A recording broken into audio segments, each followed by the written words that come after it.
Jina lako Bwana litukuzwe. Tumesema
milele na milele.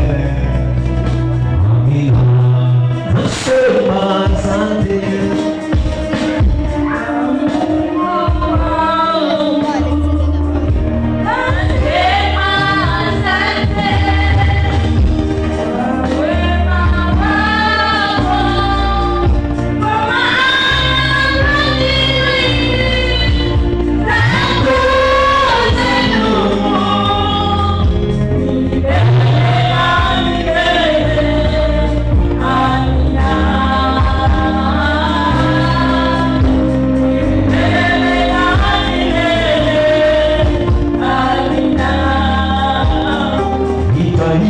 Sifa zako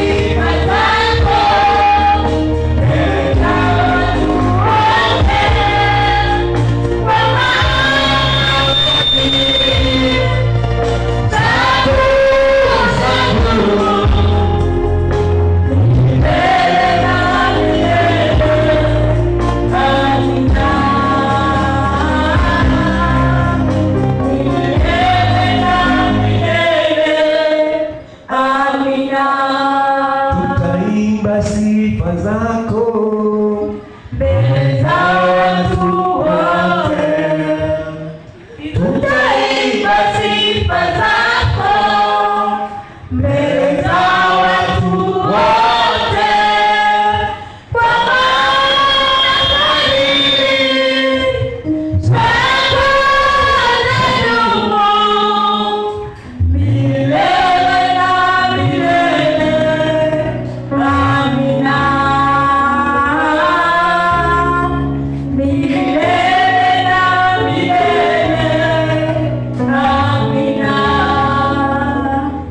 Bwana Yesu makofi ya ajabu kwa shangwe. Asante za leo.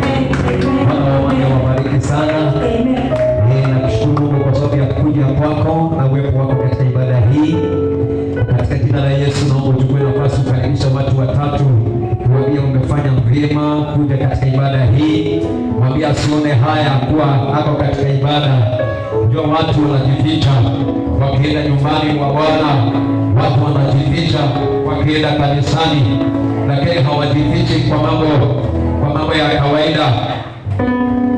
Kuna watu ambao wanaona haya kuitalishwa na kanisa, lakini wakiingia katika nyumba za burudani, wakiingia katika nyumba za anasa hawana aibu. Lakini asubuhi ya leo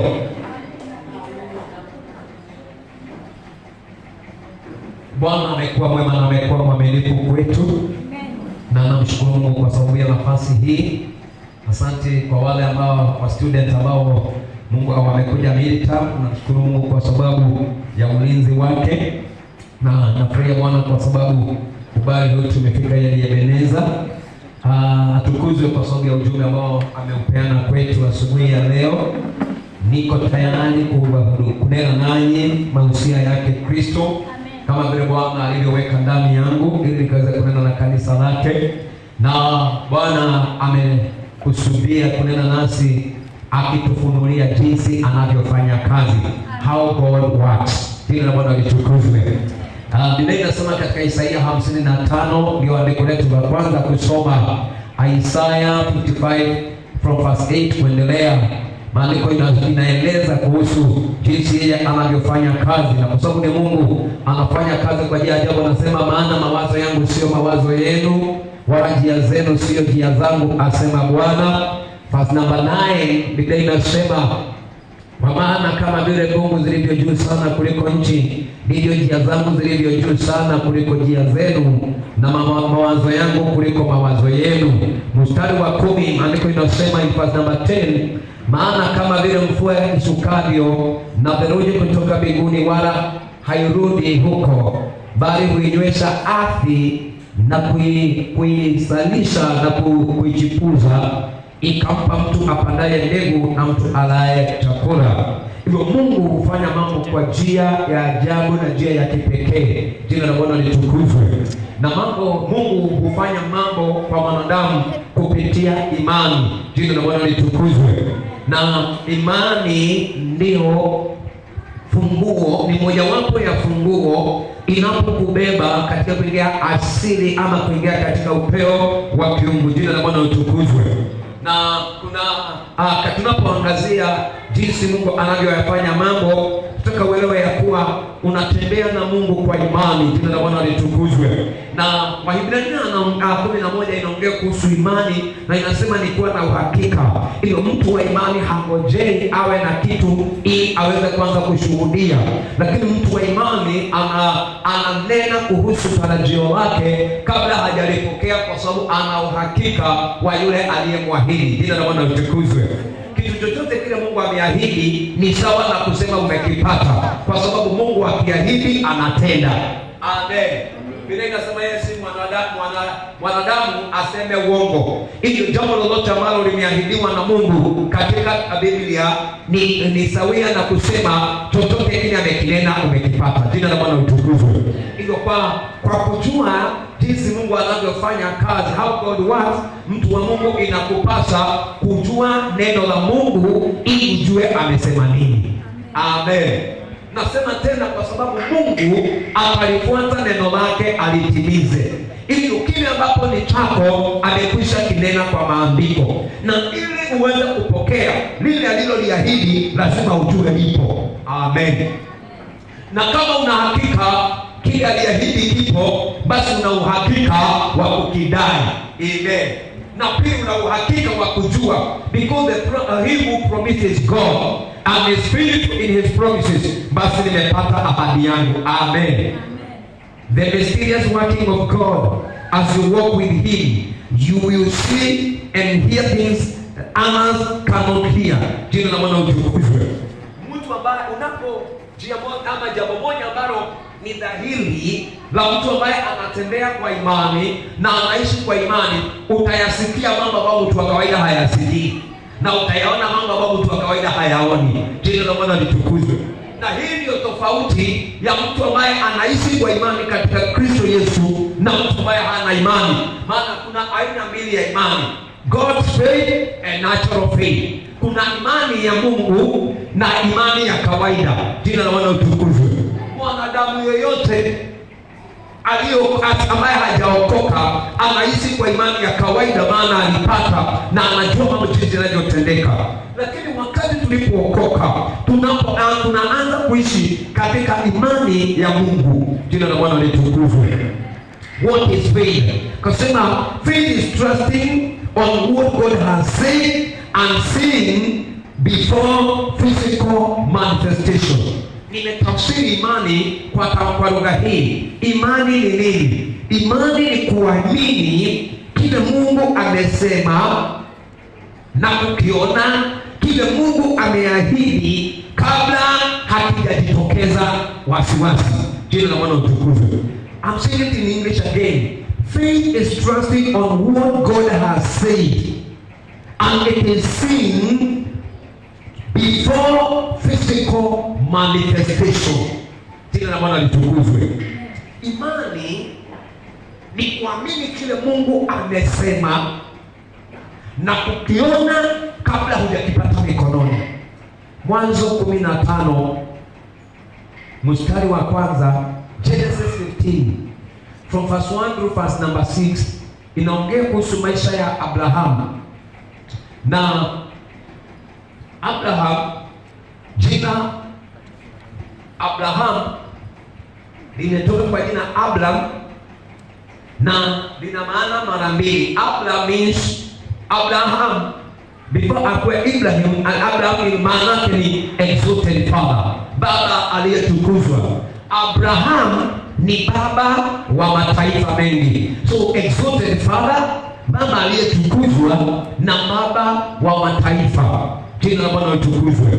Na tukiangalia katika Genesis 15, I'll read a number of scriptures because I'll go to verse number 6, lakini kwa sababu ya wakati nitaeleza na utaandika kulingana na kile Bwana anachokunenea. Andiko hili linaongea katika mambo mawili. Mstari wa kwanza na wa pili, Mungu, haleluya, alinenea kuhusu wazi wa kile atafanya, na kutoka mstari wa pili hadi wa 6 anaongea kuhusu siku za baadaye, Kwa mfano, tusome mstari wa kwanza sote kwa pamoja.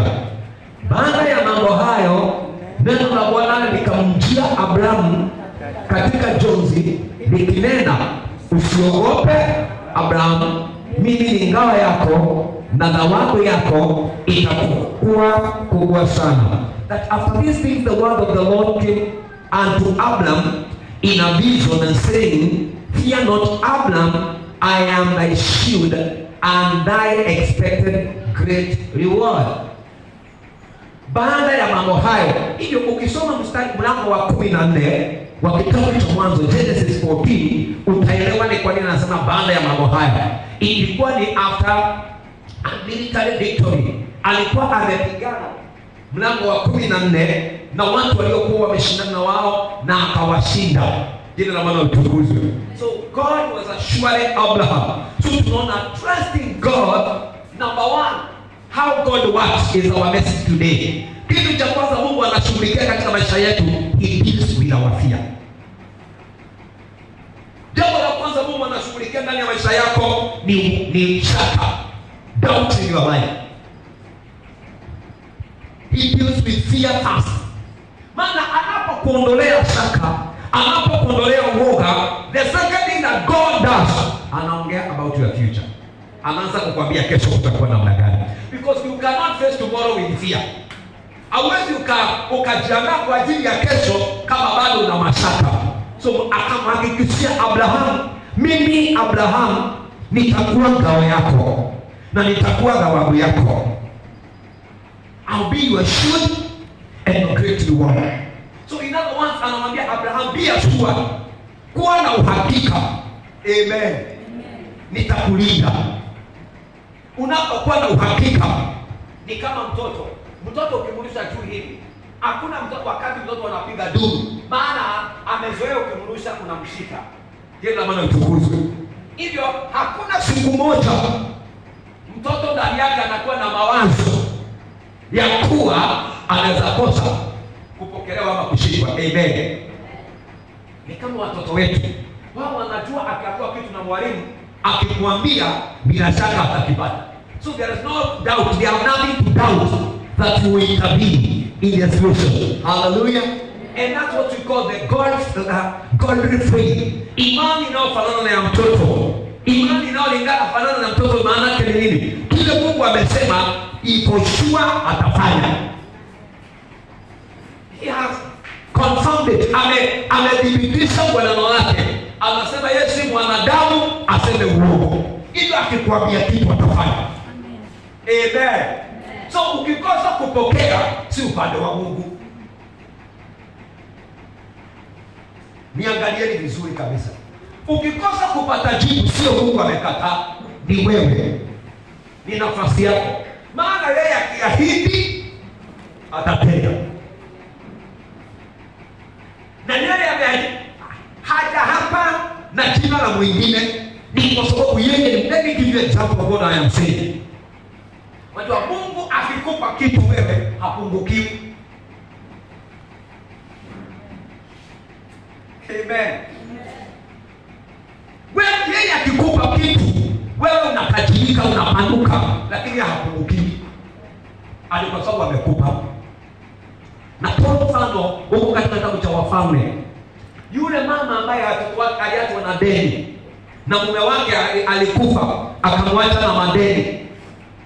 Wakati alipoenda kwa nabii mtumishi wa Mungu, aliambiwa aende akaombe vyombo vitupu.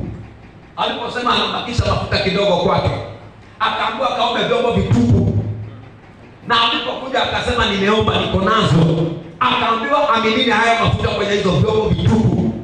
Mafuta yaliendelea kumiminika kadri alipokuwa na vyombo vitupu. Amen. Si mafuta yalipungua mbinguni. Amen. Sio mafuta yalipungua mbinguni, ni vyombo vyake vilisha. Maana yeye alikuja akasema vyombo vimeisha, nayo mafuta yakakoa. So angaliendelea kuwa na vyombo, ingekuaje? Ingeendelea. So God will supply according to your capacity. As long as una uwezo wa kupokea. Kadri una nafasi ya kupokea, ataendelea kuachilia. You continue giving you according to your capacity. Jina la Bwana litukuzwe. That's how the faith works. So number one, he deals with our doubt. He deals with our fears. So alimwambia Abraham, kitu cha kwanza, Abraham, mimi nitakuwa ngao yako, na mimi Abraham nitakuwa zawadi yako kuu. Mstari wa pili. After he deals with our fears, Abraham akasema, Bwana Mungu, utanipa nini? Nami naenda zangu hali sina mtoto, na atakaye nimiliki nyumba yangu ni huyu Eliazari Mdameski. Abrahamu amehakikishiwa na Mungu, nitakulinda na nitakubariki. Lakini Abrahamu ana kitu kinamtatiza, na kile kinatatiza Abrahamu ni kile hana, na anaanza kutoa kuongea kulingana na mazingira. But nimesema faith ni a divine faith. Leo nikasema it is trusting God and seeing before physical manifestation. Unamwamini Mungu kwa kile amesema. Abrahamu alipoongea kuwa hana mtoto, na hii ndio ilikuwa changamoto yake. Mstari wa 3, Abrahamu anaona mtoto tu, lakini Mungu anaona taifa. Nimekwambia jina Abraham means exalted father, baba aliyetukuzwa. Abraham means exalted father. So even his name itself inaongea heshima. Amen. Jina lake tu linazungumzia heshima. Kabla hajabadilishwa, alipobadilishwa akaitwa Abraham. Abraham means father of great nations, or a father of multitudes. So Mungu anaongea. Praise the name of the living God. Jina la Bwana litukuzwe. Hebu kidogo nisome mstari wa 3 nikuje. Abraham akasema, tazama, huku nipa uzao, na mtumwa aliyezaliwa nyumbani mwangu ndiye mrithi wangu. Now verse number 4. Nakwambia when God deals with fear, anaanza kuongea about your future sasa. Number 4, nalo neno la Bwana likamujia likinena, huyu hata kurithi. Simu nisome.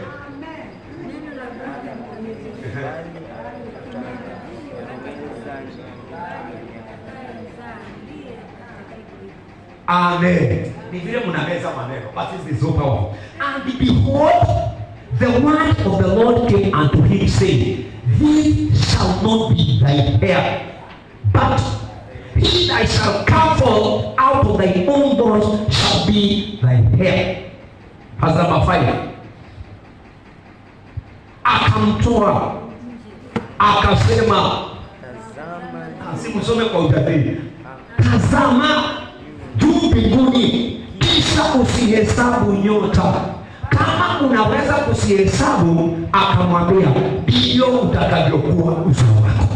Wewe waongea kuhusu mtoto mmoja, lakini mimi ninakuambia kile nimekupambia, kama utaweza kuhesabu hizo nyota, hivyo ndivyo wana wako watakavyokuwa.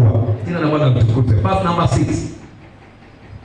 Akamwamini Bwana, naye akamhesabia jambo hili kuwa haki. Napenda Kiingereza. And he believed in the Lord, and he counted it to him for righteousness. Jina la Bwana litukuzwe. Oh, how I wish that each one of us today atamwamini Bwana. Natamani kila mmoja wetu leo amwamini Bwana, ihesabiwe haki kwako. Ihesabiwe haki kwako. Jina la Bwana litukuzwe. So when God speaks about walking by faith and how God works first, ukiweka imani yako kwake, ukimwamini yeye, anashughulikia mashaka yako kwanza. Akimaliza kudeal na fear ndani yako, anaanza kuongea about your future. Amen. Isaiah 46 verse 10.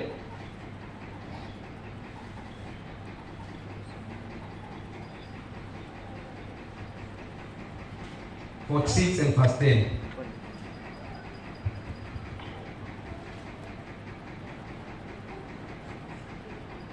Nitangazaye mwisho tangu mwanzo, na tangu zamani za kale mambo yasiyotendeka bado, nikisema shauri langu litasimama, nami nitatenda mapenzi yangu yote. Tusome Kiingereza wale Mungu ametujalia. Twende mbele za Bwana tusome. Declaring the end from the beginning, and from the ancient times the things that are not yet done, saying, my counsel shall stand, and I will do all my pressure. Jina la Bwana litukuzwe. Najua mimi na wewe tunangoja, since we declare the beginning from the end. Lakini Mungu anaongea the end from the beginning. Narudia tena. Sisi tunangoja mwisho wa jambo ndio tuseme mwanzo ulikuwaje. Lakini Mungu anaongea mwisho pale mwanzo. Hiyo ndio tofauti ya sisi na Mungu. Jina la Bwana litukuzwe. Kama wale ambao wako ni candidates. Wale wote ni candidates. Form 4, grade 9, grade 6, grade 8. Sisi tunangoja result. Januari tabale wa form 4, hadi wengine Desemba ndio tujue matokeo yake. Lakini Mungu ashanena tayari. Yeye Mungu huongea mwisho tangia mwanzo. Lakini sisi tunangoja mwisho wa jambo ndio tuseme mwanzo ulikuwaje. Bwana Yesu asifiwe. So we need to have that.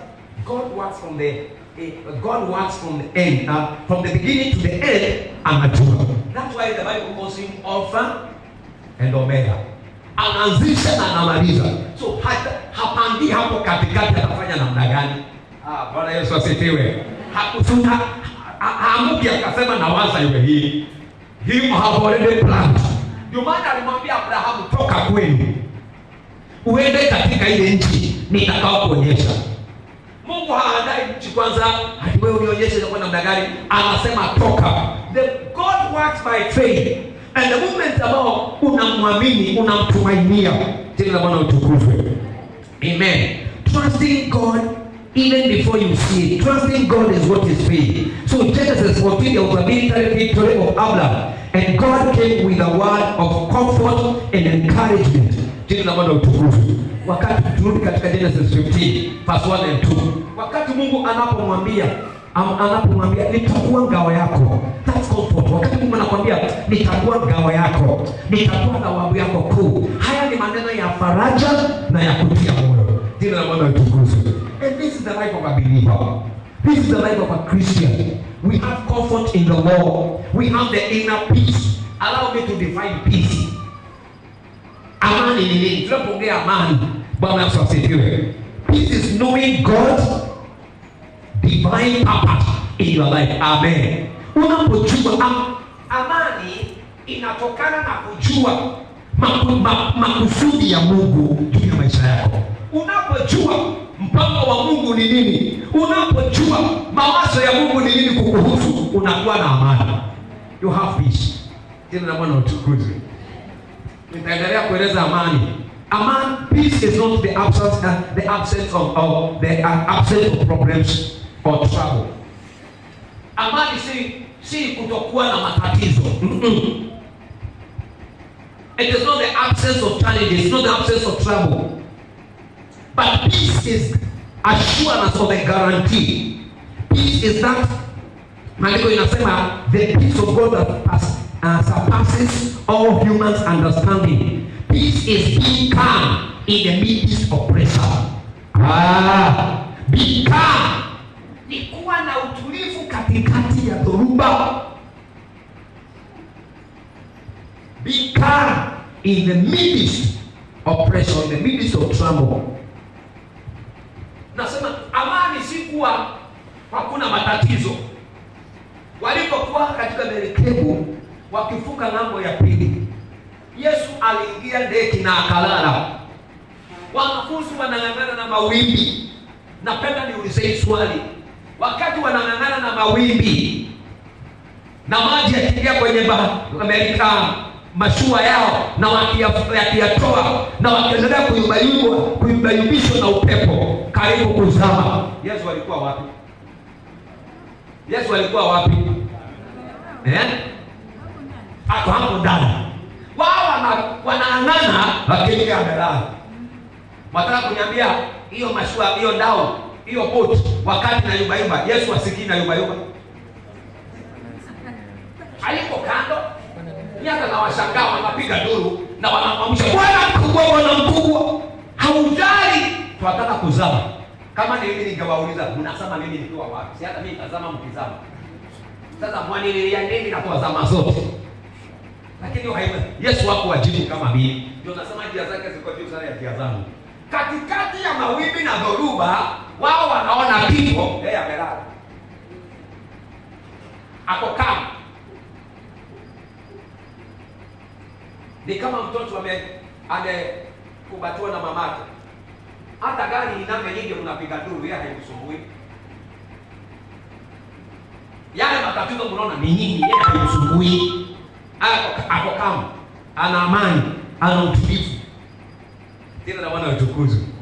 Unajua Wakristo wengi wanadhani kuwa na amani ni matatizo yaishe. Hapana. Shadraka, Meshaki na Abednego walitupwa ndani ya tanuri. Mnafikiria ni uongo? Huo moto hauko umeongezwa mara 7. Danieli alikuwa kwenye tundu la simba ambao simba wako wamekula. Huwa mnafikiri ni mufi, halikuwa ukweli. Ilikuwa ni kweli, lakini walikuwa wamesema mapema, tunamwamini huyu Mungu kiwango ya kuwa tuna uhakika ana uwezo wa kutuokoa. Hivyo hata kabla hujatuweka ndani ya moto, hata kabla hujatuachilia kwenye tundu la simba, huyu Mungu tunakwambia habari zake, ana nguvu za kutuokoa. Na hivyo Mungu hatazuilia matatizo yake, atanipa ushindi ndani ya matatizo. Hiyo si doctrine ya Wakristo, hawapendi hivyo. Sisi tunataka Mungu azuilie, wala usipigie kwa jambo lolote. Lakini Mungu anaonyesha ukuu wake wakati uko katikati ya dhoruba. Anaonyesha ukuu wake.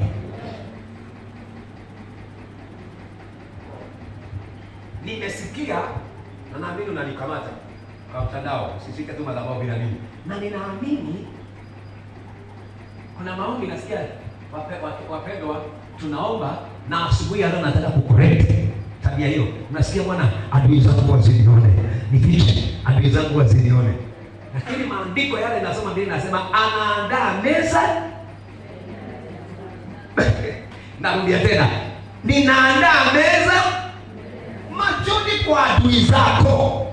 Sasa wewe unaposhinda ukisema adui wasinione, Mungu anashinda sasa huyu neno gani langu analitumia katika hiyo.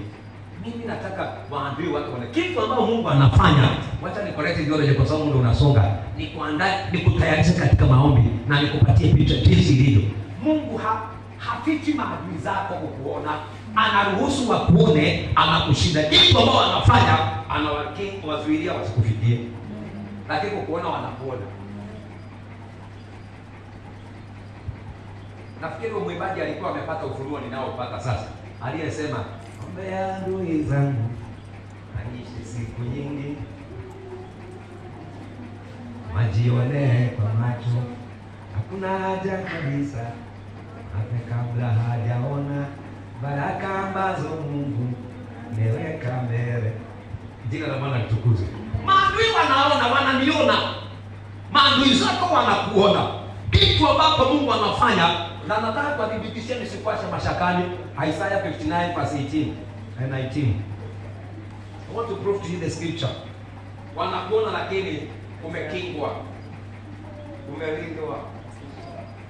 Si ati wachawi hawajui ni kwa Mariakani, wanaona. Kitu hawafanye mbele, buruga zao haziwezi nipata.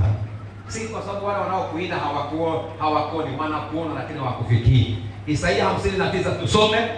Kadri ya matendo yao, kwa kadri ya hiyo atawalipa. Ukali kwao wampingao, malipo kwa adui zake, naye atafurudishia viziwa malipo. According to their deeds, accordingly he will repay. Mimi napenda hiyo. According to their deeds, accordingly he will repay. Far to his adversaries, recompense to his enemies, to the islands he will repay recompense. Verse 19. Mimi siko na hiyo kwa 19 kama ina nitumia version nyingine. Basi wataliogopa jina la Bwana toka magharibi, na utukufu wake kutoka mawio ya jua, maana yeye atakuja kama mkondo wa mto ufurikao uendeshao kwa ukunzi ya Bwana.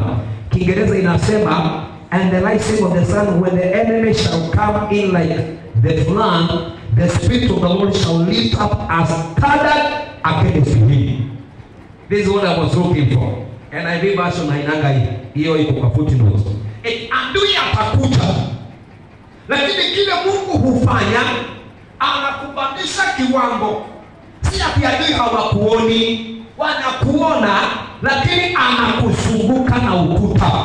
Kitu hawawezi fanya ni kukufikia, lakini wanakuona. Jina la Bwana litukuzwe. Kwani ni nani watashuhudia? Hebu wacha nidhibitishe maandiko. Walipokuwa wanatoa ripoti ya Ayubu, malaika wa Mungu akawauliza, mmenionea mtumishi wangu mwaminifu? Ni nani wa kwanza kujibu?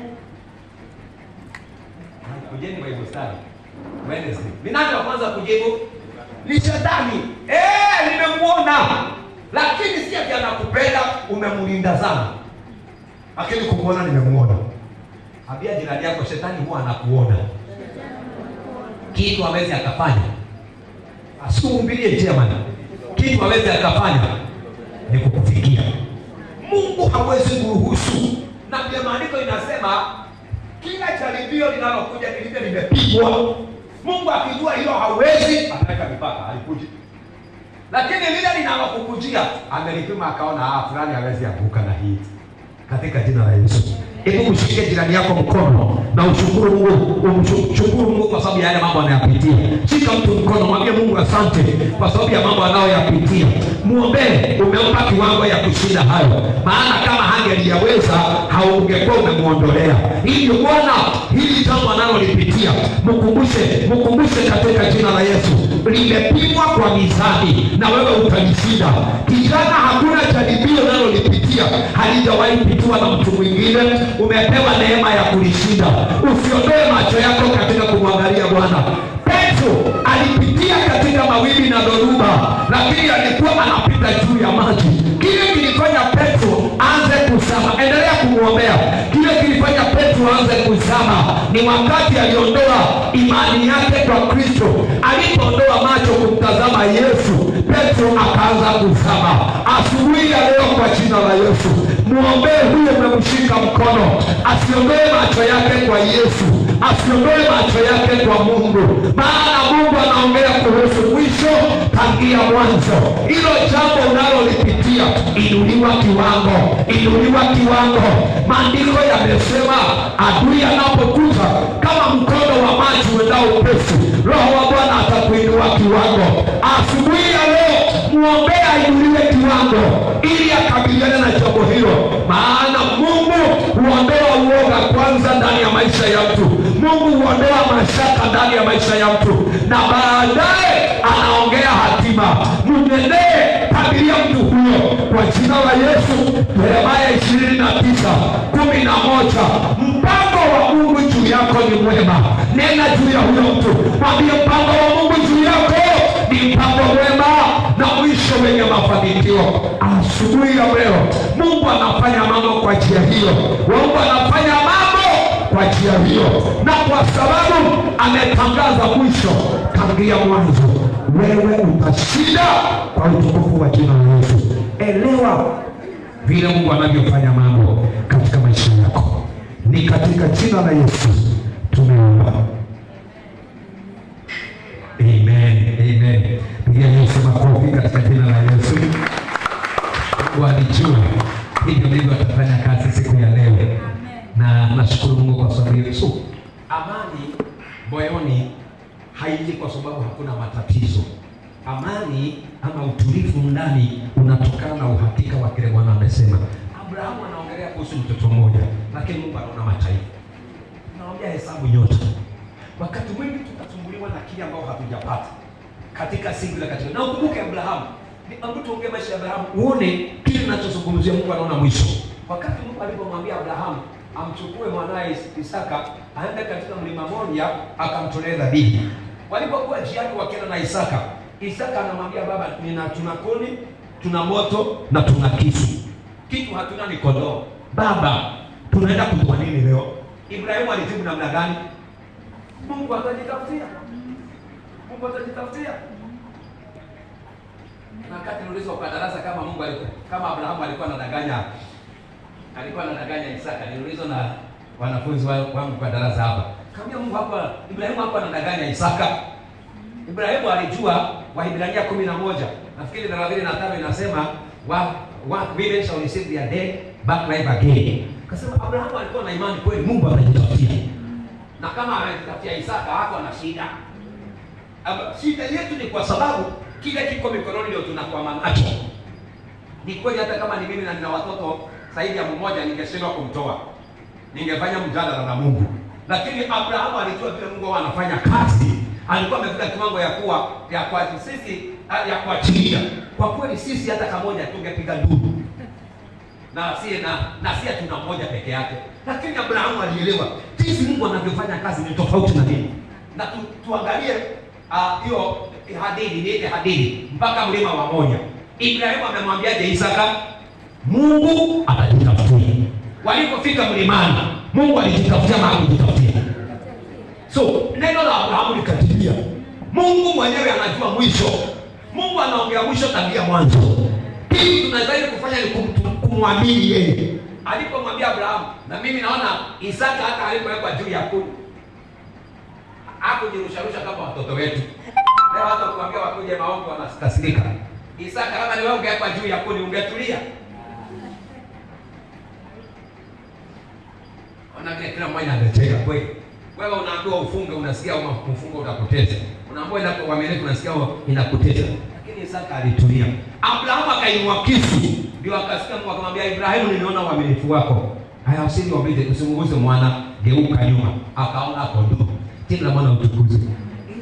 Ile kondoo aliyoiona ilikuwa ina represent Jesus Christ.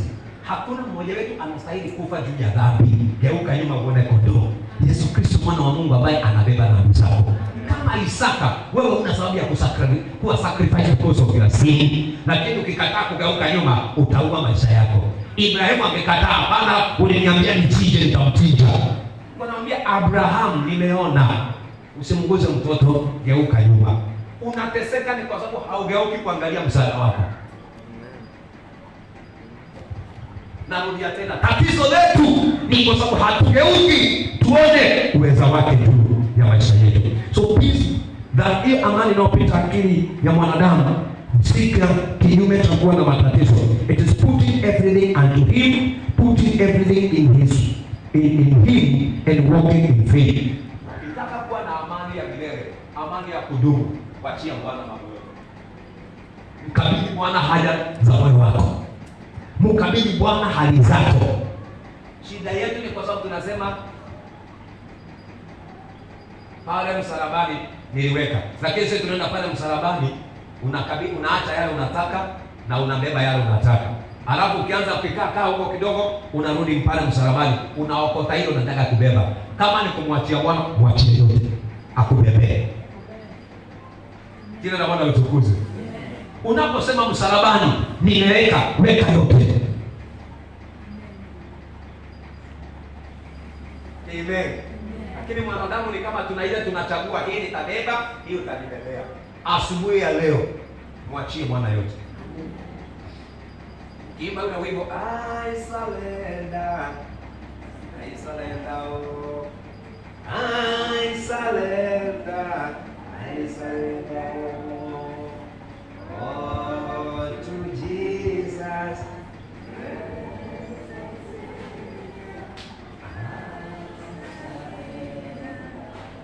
Asubuhi ya leo usitoke kwenye ibada hii na jambo umelibeba. Maana hata hilo unalolibeba hauliwezi. Amen. Hauliwezi.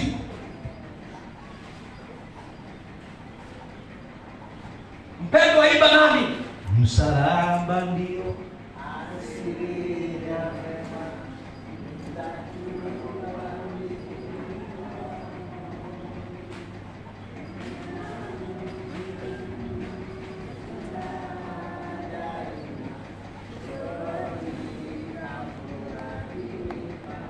Hapo wapi? Hapo msalabani. Maana ni asili ya mema. Nikatua mizigo hapo. Hilo la Bwana utukuzwe. Unajua kile kinafanya wokovu wetu hauna amani ni kwa sababu pale msalabani unatoa ile unataka na zile zingine unabeba. How God works. It is our message today. Bwana anafanya kazi namna gani? When walking in faith and even before you receive, jina la Bwana utukuzwe. You celebrate. Una celebrate hata kabla hujapata, manake unajua aliyeahidi ni wa kweli. Jina la Bwana utukuzwe. Unaona watu wengi, shetani amepumbaza watu wengi. Kuna watu wanaona aibu kuja kanisa. Wanataka kuwa associated na kanisa. Lakini mtu anataka kuwa associate na kazi anayoifanya. Yaani una ubanda, unasikia vizuri ukionyesha usichana vile ulivyo. Lakini kanisani ni kana kwamba wataka wewe umejificha. Yaani ikifika mambo yanahusiana na wokovu ndio wataka ujifiche. Lakini ukitaka kuonyesha vile mtindo wako wa kutembea, hiyo haikusumbui. Shetani amedanganya watu. Yaani unakuta mtu anatosheka kwa mambo mengine. Yaani mtu anaweza chorwa kuanzia nywele mpaka unyao kwa sababu kuna harusi. Lakini ukimwambia kanisani ni kana kwamba wamtesa. The lie of the devil. Coming to church si aibu. Uliza jirani yako kama anaona aibu kuja kanisani. Don't be ashamed of being in church. Bring cloud ukiwa mahali pengine pote. Adui zako watakuona narudia tena, lakini hawezi akakufikia. God deals with fear first and the future later. He prepare a table before your enemies. Trusting God even when you don't understand. Amen. Tumtumainia Mungu hata wakati hatuelewi atafanya mambo namna gani. Wakati Abrahamu alipokuwa akaenda kumtoa Isaka, alimtumainia Mungu hata pasipo kujua atafanya namna gani. Amen. Warumi 8:28 inasema mambo yote yanatendeka kwa wema. Shida ya yetu leo, unataka Mungu akupatie blueprint. Ni kama rahamani ya kujenga nyumba, yaani plani ya nyumba.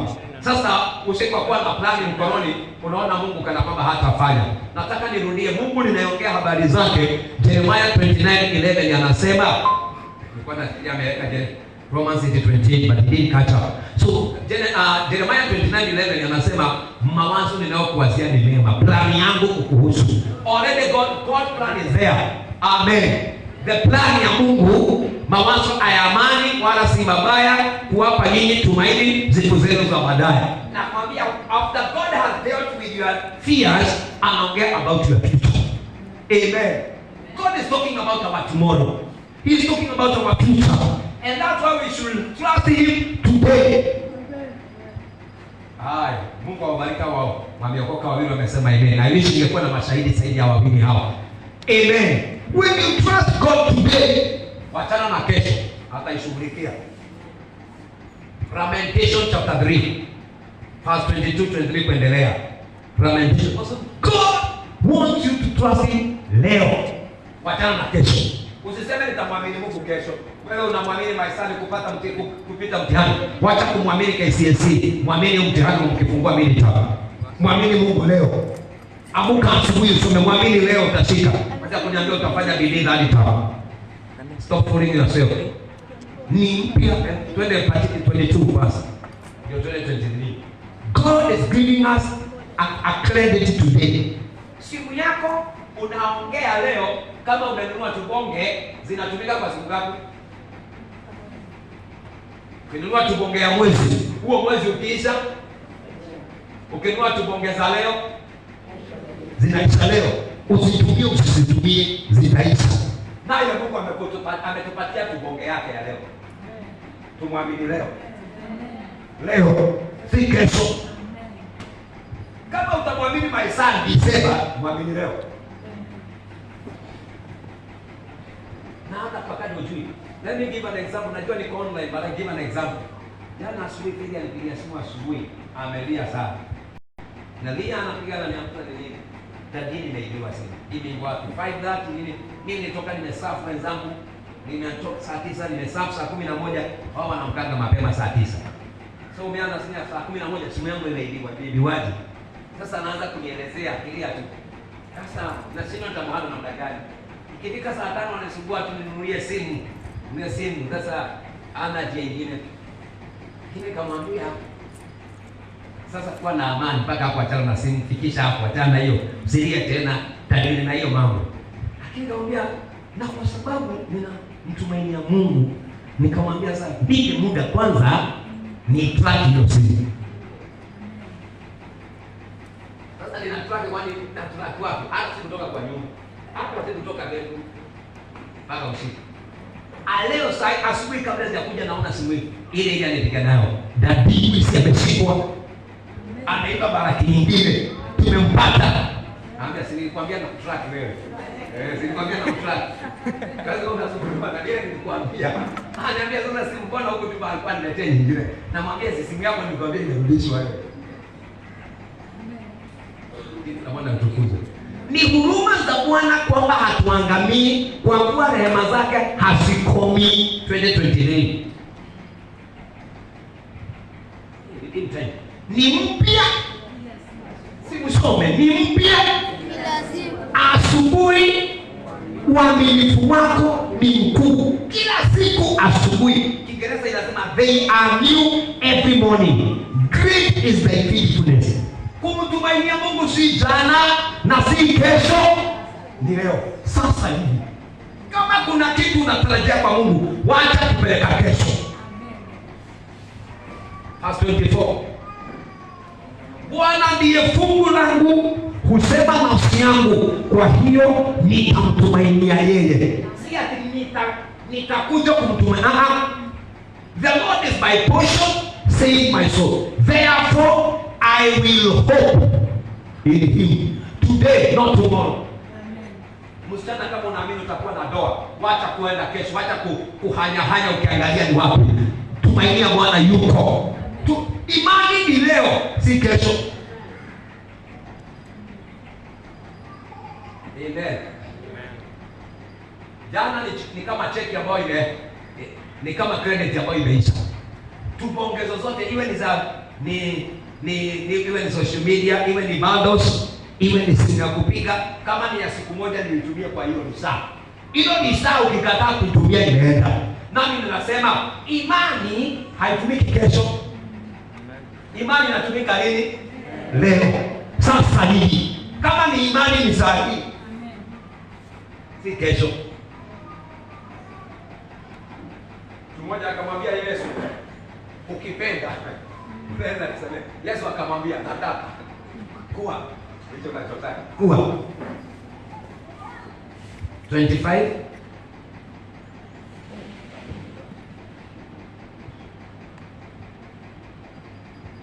Bwana, wewe umungu wangu, nitakutukuza na kulihimidi jina lako, kwa kuwa umetenda mambo ya ajabu, mashauri ya kale. Tutoa mwanangu. Bwana ni mwema kwa hao wamngojeao, kwa hiyo nafsi imtafutayo. The Lord is good unto them that waited for him, to the soul that seeketh him. Hamtafuti kesho na hamngoji kesho, hamngoja sasa. Kama atakutendea sasa, jina la Bwana litukuzwe. Jina la Bwana litukuzwe.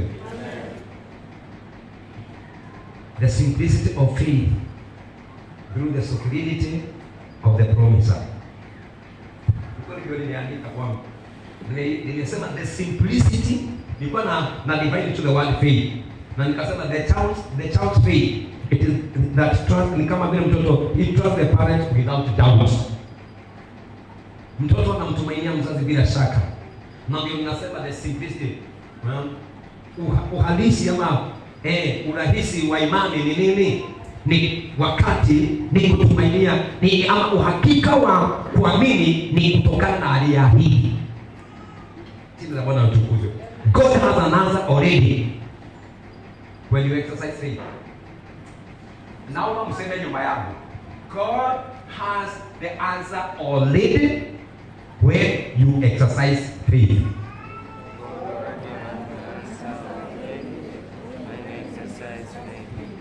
Amen. God has the answer already when you exercise faith. Wakati wowote utaexercise imani, Mungu anajibu. Hatafuti jibu. Wakati wowote umefanya jambo kwa imani, anajibu. Mtumishi wa Mungu, unatoa huo ujasiri kusema hivyo na wapi? Mathayo 7:7. Ninatoa huo ujasiri hapo. Mathayo 7:7. Ndio maana napata ujasiri. inasema obeni. Hauwezi kuwa bila imani. So anytime you exercise your faith, there is an answer. Obeni, tafuteni, bisheni. Ameitoa kwa mara 3 katika hali 3. So anytime you exercise faith, there is an answer.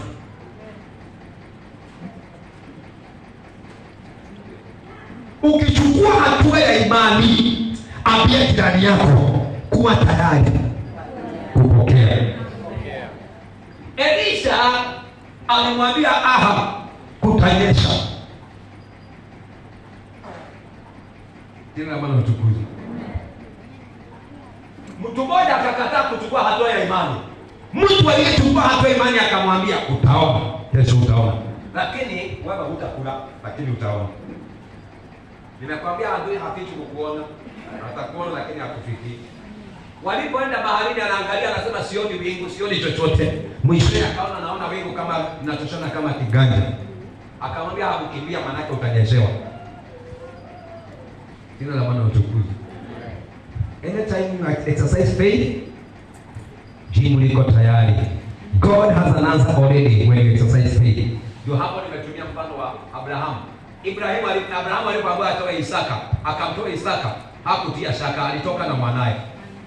Na wakati alipo exercise faith, Mungu akaachilia. Baina Abraham na Isaac, hearing not walipokuwa wakielekea katika mlima Moria, Jehovah Jireh alionekana, God the provider. Jina la Bwana litukuzwe. So God will provide for himself even although he had no idea what God will do. Kitu alichojua ni kuwa God will always provide. Amen.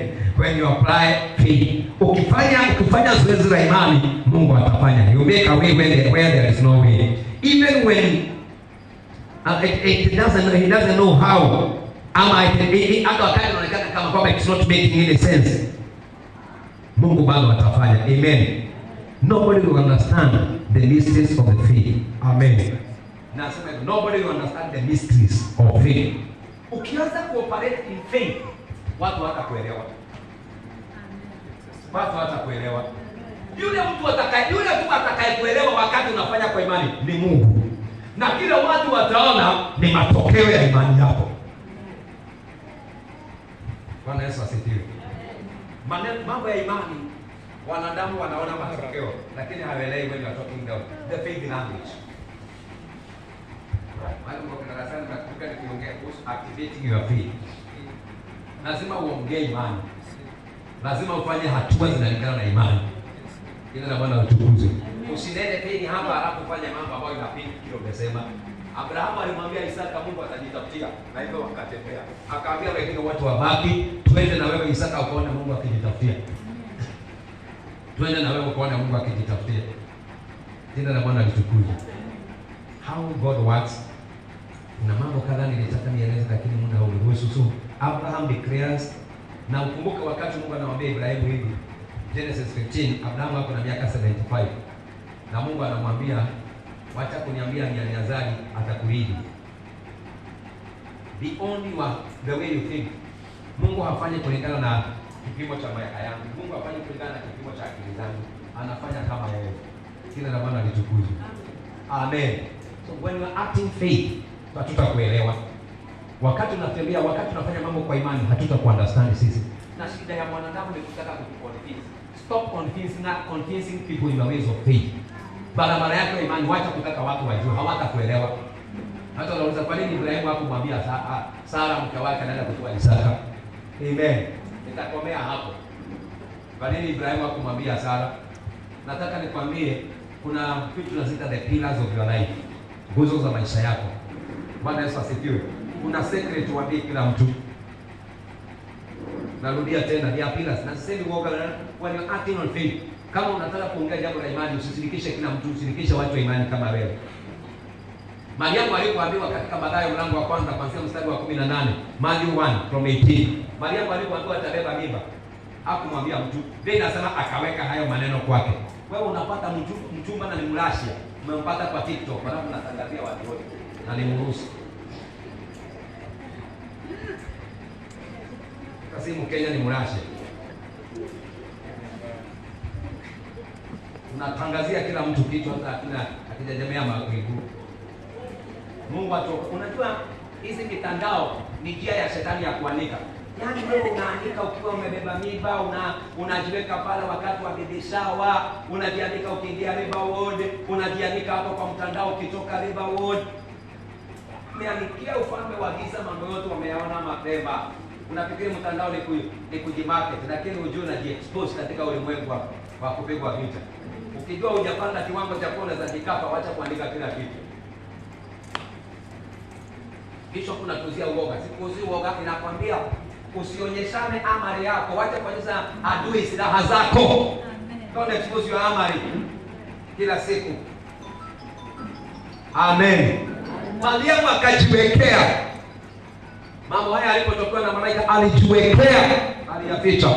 Wacha nitoe mfano wa mtu mwingine anaitwa Samson. Ni nini kilimaliza Samson? Nihubirieni. Ni nini kilifanya Samson ashindwe nguvu? Asiajiexpose. Mara ya kwanza hakusema siri za nguvu yake. Nasema mimi unajua sijai kuwa na mwingine, wewe ndio utakuwa basi boyfriend wangu. Wewe unaanika silaha zako kwa adui. Unajua wewe. Samson alisukumwa, akasukumwa mpaka mwisho akaonyeshana the pillars, nguzo za maisha yangu. My pillars, nguvu yangu inatokana na hii. Waliposhughulikia the pillars, hebu patia jirani yako high five nikwambie kitu. I'm concluding the message. Hallelujah. Mwambie protect your pillars. Protect your pillars. Protect your pillars. Ni zile ukiangalia nyumba hapa kwa ndani, huwezi ukajua pillars ziko wapi. Bwana Yesu asifiwe. Don't expose your pillars. Ili ukamate message, ingie vizuri. Samsoni walipomng'oa macho, alisema wampeleke wapi? Erodazela siwaambie. Alisema wampeleke wapi? Wapeleke kwenye nguzo. Wacha nitumie neno si nzuri. Wajinga wakamshika, wakamsikisha nguzo zao. The moment the enemy get your pillars, umeenda. Samson hana macho lakini ameshika nini? Ameshika nguzo. Kitabu cha Waamuzi kinamaliziaje? Samson aliua watu wengi wakati hana macho kuliko akiwa na macho, kwa sababu walifichua nguzo zao. Wacha niseme nguzo tatu za kanisa. Prayer. Ukikuta maisha yako ya maombi shetani ameyapiga waenda. Wewe haukuji maombi. Wewe Sunday asubuhi nikisema watu waombe ndio wewe watangatanga nje. Shetani akikuweza kimaombi, nina namba 1. Pila namba 2. Akikamata maisha yako ya neno. Na pila namba 3, shetani akikamata family alpha. Nyinyi mwalala kama wageni wawili wamekutana kwa basi. Jioni hamna hata maombi ya pamoja. Kila mtu analala ile masaa anataka. Madhabahu ya familia ishikwe na shetani ipo kumeenda. Nasema 3 pillars. Your prayer. Wewe wataka kuombewa za yote. Kanisa ndio ligawanyike. Kanisa ndio liwe dhaifu. Shetani anashanga bila tatu. Pila namba 1. Intercessors. Unakuwa na vita ya maombi. Pila ya pili, ili kanisa liwe dhaifu, anapiga waibaji. Wana microphone wote kama hapa kwetu, lakini hakuna mtu anaimba na mwenzake. Wanasonyana kweli. Microphone wanazo, wimbo ni mmoja wanaimba, lakini huko ndani kila mmoja anasikia mwenzake ni shetani.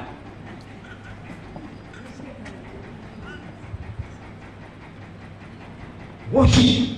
Hakuna mtu anaweza abudu kwa niaba yako. Na hakuna mtu atamsifu Mungu kwa nafasi yako. Shetani anahakikisha amepiga maombi kanisani. Kila mtu wale waombezo wanajifanya audio stars. Na unajua hakuna gift ya intercessory in the church. Luka 18:1. Haisemi intercessors, hakuna gift ya intercessory. Sote tumeitwa kuomba. Amen.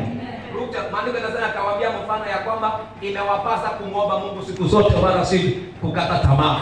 Usikate tamaa. Hakuna intercessor, hakuna prayer warriors. Na Mungu hatuiti tuwe prayer warriors, anatuita tuwe intercessors. Wewe na mimi, nafasi yako. Nikiamka kuomba siamki kuomba kwa nafasi yako pastor, naamka yangu. Nikiamka kuomba Mungu, siombi na hata kama nitawaombea, simama kwa nafasi yako. Hakuna intercessors. We have been all called to be intercessors. Hakuna ama katika karama za roho ni mitume, manabii, wainjilisti, wachungaji na walimu. Waombezi wako wapi kwa hiyo? There is no gift of prayer. Sote tumeitwa kuomba. Wewe unalala tunakuombea kila siku. Kaneni mkaniombee, mimi niko pamoja na nyinyi. Ushirika tunakuombea, katikati ya wiki tukakuombea, ukilala tukakuombea. Utanyongwa na sinyongwa. Nyongwa na nini sinyongwa? Maana shetani anakuona kitu ambacho anazuiliwa kufanya kufikia. Sasa anakuona hujaomba. Shetani akiguza kanisa maombi, akupige wewe usio mbali, aguze praise and worship. Na tatu ahakikishe hakuna umoja. Kwa familia ukikuta mtu mmoja kwa familia yako uone hatakaji maombi ya pamoja, elewa yeye ni mlango ulio wazi adui wa familia. Ukiomba muombeeni sana, Bwana usipitie kwako tukamie. Nafikiria ni hasira inakuingia wewe, kumbe shetani anatafuta nafasi. Protect your pillars. Unapojua hili jambo ndio linafanya kushinda. Usimuonyeshane kama Samson, unaonyeshana nguvu yako iko hapa. Ni kama kupatia mtu pini yako. Sasa hivi mpaka Kenya Power inakuambia usikapiliwe. Anakuambia Kenya Power haifanyi hizi. Ni kitu inakuja kwa advertisement kila siku. Usionyeshane silaha zako. Elewa, nguvu yangu kiroho ni maombi. Basi ukiona mtu atake muombe kataa. Nguvu yangu ni kukaa maisha ya haki. Usiruhusu mtu akusukume kutoishi maisha ya haki, maana unajiexpose. How God works. Nimeongea kuhusu pillars. That's how God works. Isaiah 40 mstari wa 29 inasema, Isaiah 40:29 inasema, wale wanaomngojea, that's how God works. Wale wanaomngojea anawapa nguvu. What it is completely. Inasema, but God wants until Mungu kile aliahidi. Na wakati imefika mahali imekuwa completely impossible, Mungu anachukua hatua. Kwa Abraham it was completely, and to Sarah it was completely impossible. Wakati sasa inakuwa ni si kana kwamba kabisa hakuna njia. Wana wa Israeli katika kitabu cha Kutoka 14:14 walipofika bahari ya Shamu, hawakuwa na mahali pengine pa kutorokea. Hii ni bahari, Kutoka 14 mstari wa 14. Hii ni bahari na hawa ni wa Misri. Ile speed wa Misri wanakuta, for sure hatuna kitu tunaweza tukafanya hapa. Wacha kukasirikia wana wa Israeli. Wanafanana vile mnatukasirikiaga watu gani? Wanamwambia Musa, tuseme tu ule ukweli Musa. Hapa tumefika. Wataka kutuambia hawa wa Misri hana tufikia. Kabla unasoma 14, hapo ndio inaanzia. Anamuuliza Musa, unataka kutuambia? Musa, maana tunakufa, sungeruhusu tukufe Misri, tungezikwa huko.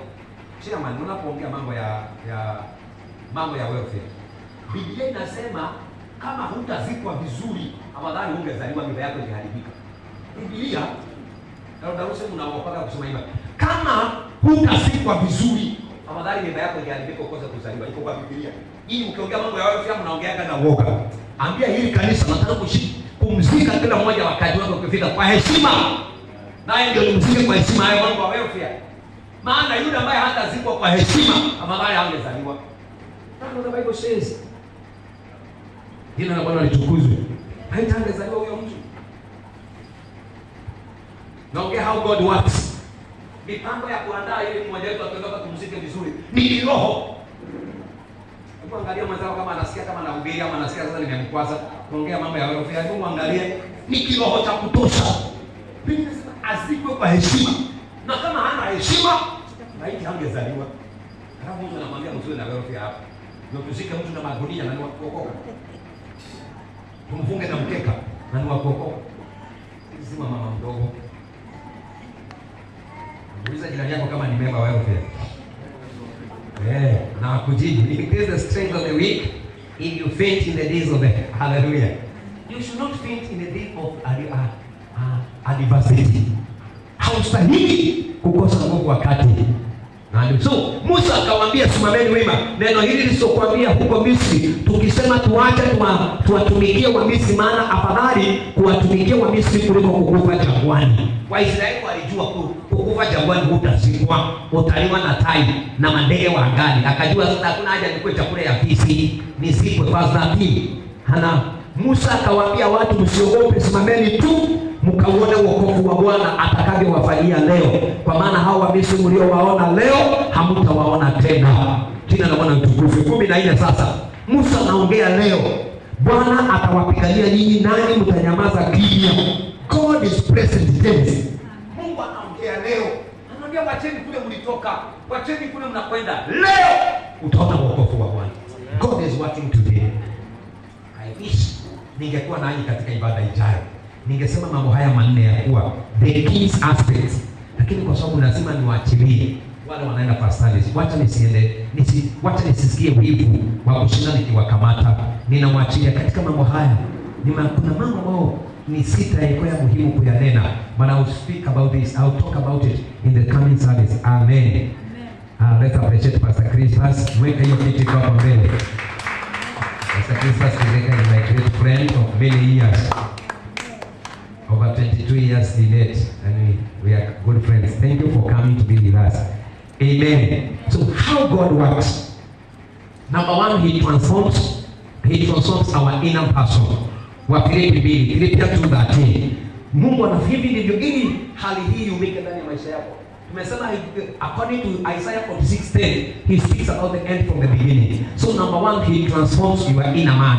Anakubadilisha kutoka ndani. Filipi 2, kwa maana ndiye Mungu atendaye kazi ndani yenu, kutaka kwenu na kutenda kwenu kwa kutimiza kusudi lake jema. For it is God which worketh in you both to will and to do for His good pleasure. Number 2, how God works after He has dealt with your inner man. Number 2, He works through trials. He works through trials.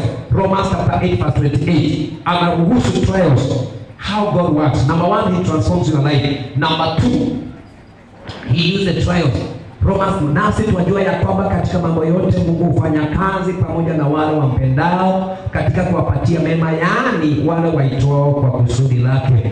And we know that in all things works together for good to them that love God, to them who are the called according to His purpose.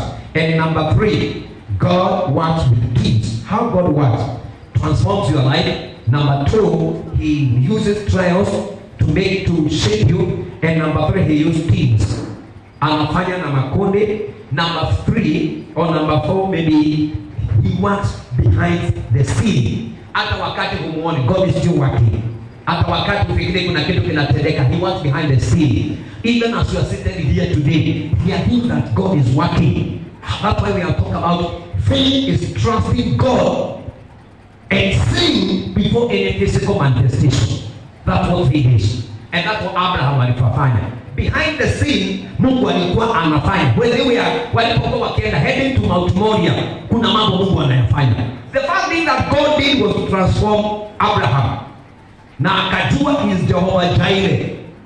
The second thing that God did, it is through that trial kwa Abraham, maana tunaona akimwambia usimguze mwanao Ibrahim, nimeiona imani yako. So God is working behind the scene. And number 5, He is perfecting your work. He is perfecting His work through you. He is perfecting His work. Kuna mambo Mungu anayafanya, He perfecting your life. So principles of experience, how God, all the principles, ukitaka kujua the principles to experience how God works. I'm summarizing this message before we go for the second service. The principles, number 1, you surrender to Him. Surrender we mean you yield up.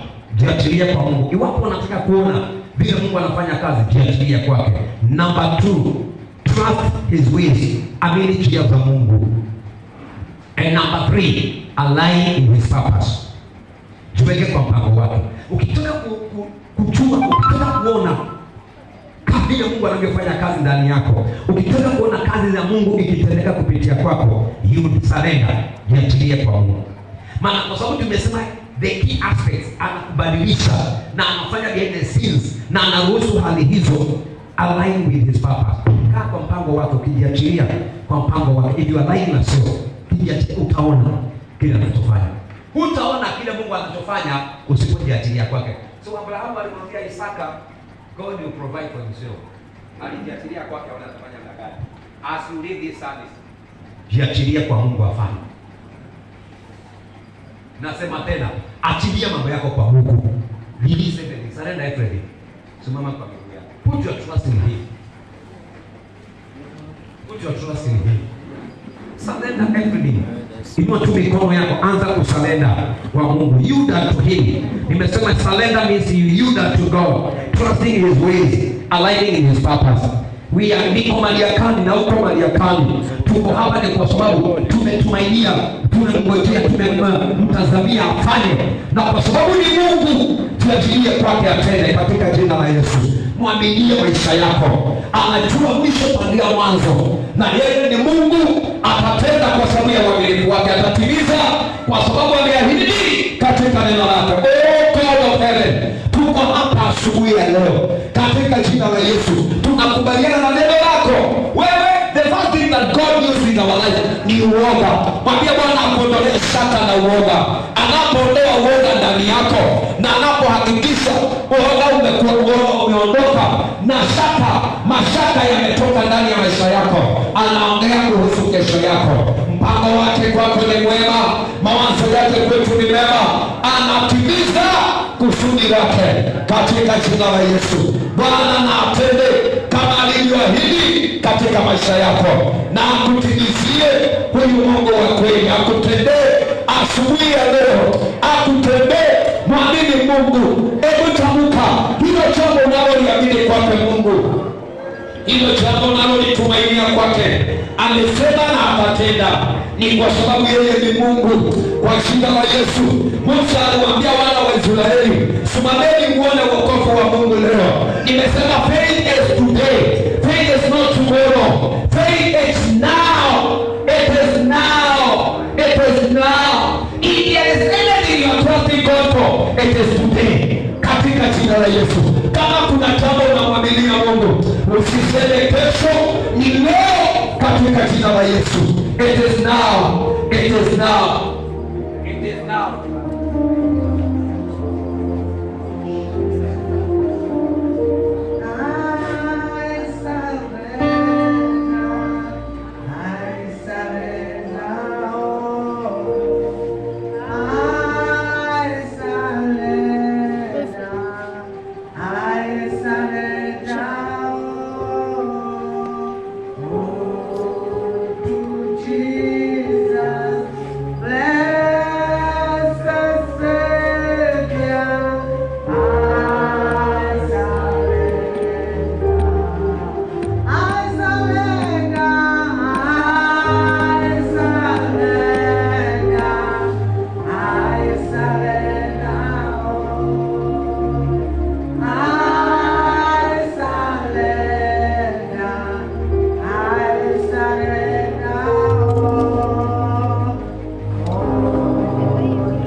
Maana Mungu unatuwazia mema, una mpango mwema juu ya kila mmoja wetu, na unatuwazia mema Bwana.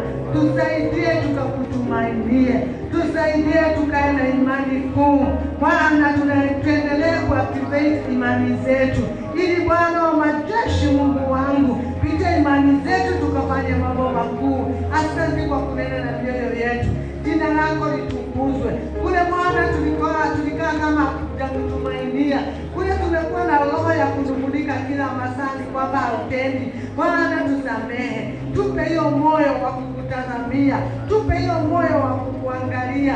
Bwana, tupe huo moyo wa kutumainia katika kila jambo la maisha yetu, maana bila wewe hatutaweza, bila nguvu zako hatutaweza, bila uwepo wako hatutaweza. Hivyo Bwana, tushikilie, tuwezeshe kusimama imara, tuwezeshe kusimama kulingana na mwito wako.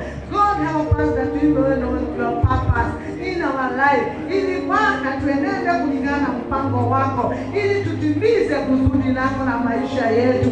Jina lako litukuzwe, jina lako liinuliwe Bwana. Asante kwa sababu unaenda kutenda jambo jipya. Hatutaliminda sema neno hili litazaa 100 kwa kila mmoja amelisikia, kwa utukufu wa jina lako. Tunakubariki hata kwa jina ya mtumishi wako, kwa kumpa neno la wakati kama hili. Jina lako litukuzwe. Mbariki, muonekanie na Bwana siku nyingi, na zaidi ya yote Bwana, kazidi kumpa neno kila wakati. Ongezea pale limetoka, ili kila wakati asimamapo mbele ya kanisa akazidi kuwa baraka kama vile amekuwa.